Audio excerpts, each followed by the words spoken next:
ಇವತ್ತೊಂದು ಸ್ಪೆಷಲ್ ಆಗಿರೋ ಬೆಳೆನ ತೋರಿಸ್ತೀನಿ ನೋಡ್ರಿ.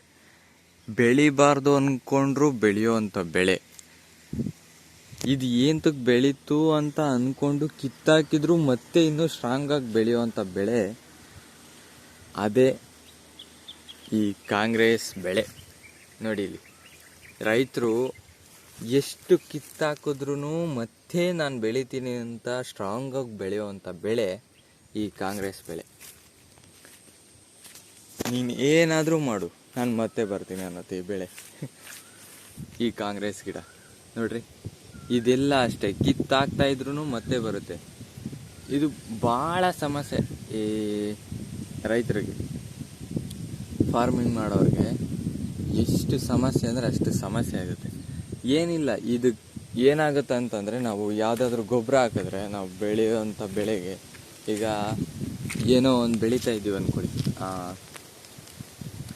ಈಗ ಉದಾಹರಣೆಗೆ ಒಂದು ಹೂವಿನ ಗಿಡನೇ ಹಾಕಿದ್ವಿ ಅಂದ್ಕೊಳ್ಳಿ, ಕನಕಾಂಬರ ಗಿಡ ಏನಾದರೂ ಹಾಕಿದ್ವಿ, ಅದರಲ್ಲಿ ಮತ್ತೆ ಈ ಗಿಡ ಬೆಳೆದು ಬಿಡುತ್ತೆ. ಅದಕ್ಕೆ ಹಾಕಿರೋಂಥ ಗೊಬ್ಬರನೆಲ್ಲ ಇದೇ ತೊಗೊಂಡ್ಬಿಡುತ್ತೆ, ಇದೇ ಬೆಳೆದು ಬಿಡುತ್ತೆ ಚೆನ್ನಾಗಿ. ಹಂಗೆ ಇದು ಹೆವಿ ಹೆಂಗಂತಂದರೆ, ಈ ಕೃಷಿ ಮಾಡೋರಿಗೆಲ್ಲ ಫುಲ್ಲು ಇರಿಟೇಷನ್ ಕೊಡೋ ಅಂಥದ್ದು ಮತ್ತು ಬಾಧೆ ಕೊಡೋ ಅಂಥ ಗಿಡ ಅಂತ ಹೇಳ್ಬೋದು ಇದನ್ನು. ಆದರೆ ಒಂದೇ ಒಂದು ಬೆನಿಫಿಟ್ ಏನಂತ ಅಂದರೆ ಇದರಲ್ಲಿ, ಅಂದರೆ ಅದನ್ನು ಬೆನಿಫಿಟ್ಟಾಗಿ ಮಾಡ್ಕೋಬೇಕು ನಾವೇ, ಉಪಯೋಗಕ್ಕೆ ಬರೋ ಥರ. ಈ ಬೀಜ ಇವಾಗ ಹೂವು ಬಿಟ್ಟೈತಲ್ಲ, ಆ ಹೂವು ಬಿಡೋದಕ್ಕೂ ಮೊದಲೇ ಗಿಡ ಇರುತ್ತಲ್ಲ, ನಾವೇನಾದರೂ ಅಕಸ್ಮಾತಾಗಿ ಒಂದು ಬೆಳೆ ಬೆಳೆದಿರ್ತೀವಿ, ಆ ಬೆಳೆಯಲ್ಲಿ ಈಗ ಇದಿದ್ರೆ, ಇವಾಗ ಇದೇನಂತಂದರೆ ಈ ಹಾಕಿರೋ ಗೊಬ್ಬರನೆಲ್ಲ ಇದೇ ಇರ್ಕೊಂಡು ಇದೇ ಚೆನ್ನಾಗಿ ಸ್ಟ್ರಾಂಗಾಗಿ ಬೆಳೆದು ಬಿಡುತ್ತೆ ಕಾಂಗ್ರೆಸ್ ಗಿಡ.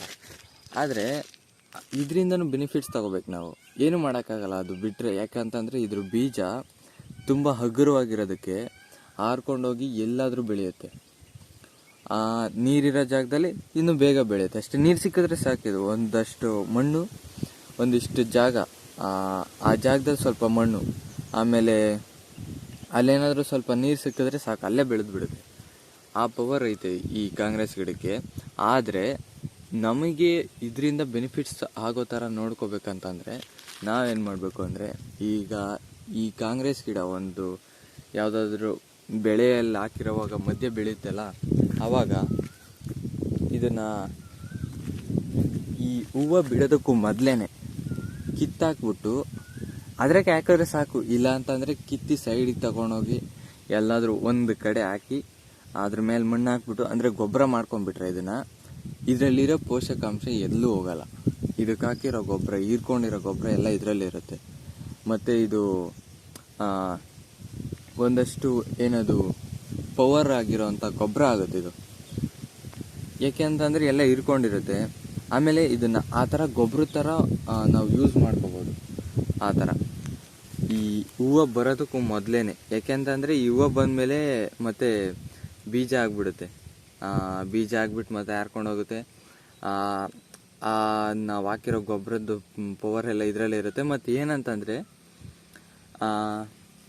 ಆ ಬೀಜ ನಾವು ಎಲ್ಲಿ ಕಿತ್ತಿ ಸೈಡ್ಗೆ ಹಾಕಿದ್ರು ಮತ್ತೆ ಅದೇ ಜಾಗದಲ್ಲಿ ಬೀಜ ಹೋದ್ರೆ ಮತ್ತೆ ಬೆಳ್ಕೊಳ್ಳುತ್ತೆ. ಅದಕ್ಕೆ ಹೂವು ಬಿಡೋದಕ್ಕೂ ಮೊದಲೇ ಕಿತ್ತು ನಾವು ಇದನ್ನು ಕೊಳೆಯೋ ಥರ ಏನಾದರೂ ಮಾಡಿ ಮತ್ತೆ ಆ ಗೊಬ್ಬರನ ತಗೊಂಡು ಹಾಕೋಬೋದು. ಆವಾಗ ಒಳ್ಳೆ ಗೊಬ್ಬರ ಸಿಗುತ್ತೆ ನಮಗೆ. ಇದಿಷ್ಟು ಕಾಂಗ್ರೆಸ್ ಗಿಡದ ಬಗ್ಗೆ ನನಗೆ ಗೊತ್ತಿರೋ ಅಷ್ಟು. ಆಮೇಲೆ ಇದು ಇನ್ನೊಂದು ಎಲ್ಲ ಕಡೆ ಬೆಳೆಯುತ್ತೆ. ಏನು ಫಾರ್ಮಿಂಗ್ ಮಾಡೋರಿಗೆ, ಅಂದರೆ ಕೃಷಿ ಮಾಡೋರು ಹೊಲದಗಳಲ್ಲೇ ಕಾಣಿಸೋದು ಅಂತ ಏನು ಹೇಳಂಗಿಲ್ಲ. ಮನೆ ಮುಂದೆ ಎಲ್ಲಿ ಬೇಕಂದ್ರೂ ಸ್ವಲ್ಪ ಜಾಗ ಸಿಕ್ಕಿದ್ರೆ ಸಾಕು. ನೀವು ದೊಡ್ಡ ದೊಡ್ಡ ಸಿಟಿಗಳಲ್ಲೂ ನೋಡ್ಬೋದು ಇದನ್ನು, ಕಾಂಗ್ರೆಸ್ ಗಿಡನ.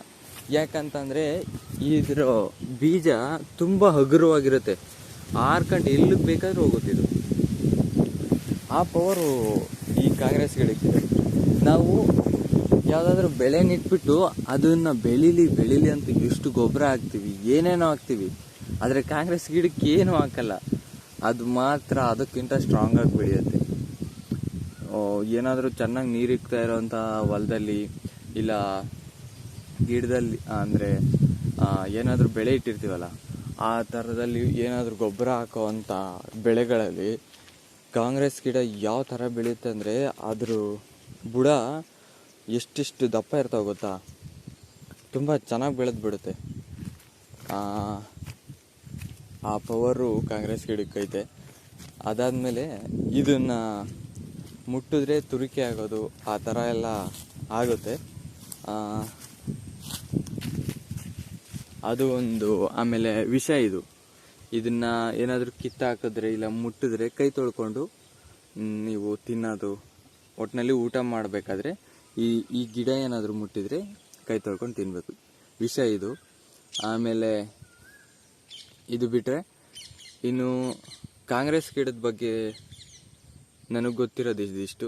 ಇನ್ನೂ ನಿಮಗೆ ಅಂದರೆ ನಿಮ್ಗೆ ಏನಾದರೂ ಗೊತ್ತಿದ್ರೆ ಕಾಂಗ್ರೆಸ್ ಗಿಡದ ಬಗ್ಗೆ, ಇನ್ನೂ ಇದರಿಂದ ಬೆನಿಫಿಟ್ಸ್ ಯಾವುದಾದ್ರೂ ನಿಮ್ಗೇನಾದರೂ ಗೊತ್ತಿದ್ರೆ, ಇಲ್ಲ ಯಾವ ಥರ ಯೂಸ್ ಮಾಡ್ಕೋಬೋದು, ಇಲ್ಲ ಇದನ್ನು ಇಲ್ದಂಗೆ ಯಾವ ಥರ ಮಾಡ್ಬೋದು, ಆ ಥರ ಯಾವುದಾದ್ರೂ ನಿಮ್ಗೆ ಐಡಿಯಾ ಇದ್ದರೆ ಗೊತ್ತಿದ್ರೆ ದಯವಿಟ್ಟು ಕಮೆಂಟ್ ಮಾಡಿ ಹೇಳಿ. ಅದನ್ನು ನಾವು ಇಂಪ್ಲಿಮೆಂಟ್ ಮಾಡಿಕೊಂಡು ನಮ್ಮ ವಿಡಿಯೋದಲ್ಲಿ ಜನಕ್ಕೆ ಹೇಳೋದಕ್ಕೆ ಟ್ರೈ ಮಾಡ್ತೀವಿ. ಹಾಗೆ ನಾನು ಇಷ್ಟೊತ್ತು ಹೇಳಿದ್ರಲ್ಲಿ ಏನಾದರೂ ಮಿಸ್ ಆಗಿದರೆ, ಇನ್ನು ಏನಾದರೂ ಹೇಳಬೇಕು ಅಂತ ಏನಾದರೂ ಅನಿಸಿದರೆ ದಯವಿಟ್ಟು ಕಮೆಂಟ್ ಮಾಡಿ ಹೇಳಿ. ಯಾಕೆ ಅಂತಂದರೆ ನಾವು ಮೊದಲು ಶುರು ಮಾಡಿದಾಗ ನಮಗೆ ಯಾವುದು ಕರೆಕ್ಟಾಗಿದೆ ಅಂತ ತಿಳಿಯೋದಿಲ್ಲ. ನಾವು ಜನಗಳಿಗೆ ಯಾವುದು ಬೇಕು ಅದನ್ನು ಹೇಳಬೇಕು. ಸೊ ನಿಮಗೆ ಹೇಗೆ ಅನ್ನಿಸ್ತಾ ಇದೆ ನಮ್ಮ ವಿಡಿಯೋ ನೋಡಿ ಅಂತ ದಯವಿಟ್ಟು ಕಮೆಂಟ್ ಮಾಡಿ ಹೇಳಿ. ಇನ್ನು ನಾವು ಮಾಡೋವಂಥ ವಿಡಿಯೋದಲ್ಲಿ ಏನಾದರೂ ಚೇಂಜಸ್ ಬೇಕಾ ಅಂತ ತಿಳ್ಕೊಂಡು ಅದನ್ನು ನಮ್ಮ ವಿಡಿಯೋಗಳಲ್ಲಿ ಇಂಪ್ಲಿಮೆಂಟ್ ಮಾಡೋದಕ್ಕೆ ಟ್ರೈ ಮಾಡ್ತೀವಿ. Thank you for watching. ಇಲ್ಲಿವರೆಗೂ ನೋಡಿದರೆ ನಿಮಗೆ ನಿಜವಾಗ್ಲೂ ಹೃದಯಪೂರ್ವಕ ಧನ್ಯವಾದಗಳು. ಮತ್ತೊಂದು ವಿಡಿಯೋದಲ್ಲಿ ಮತ್ತೆ ಸಿಗೋಣ.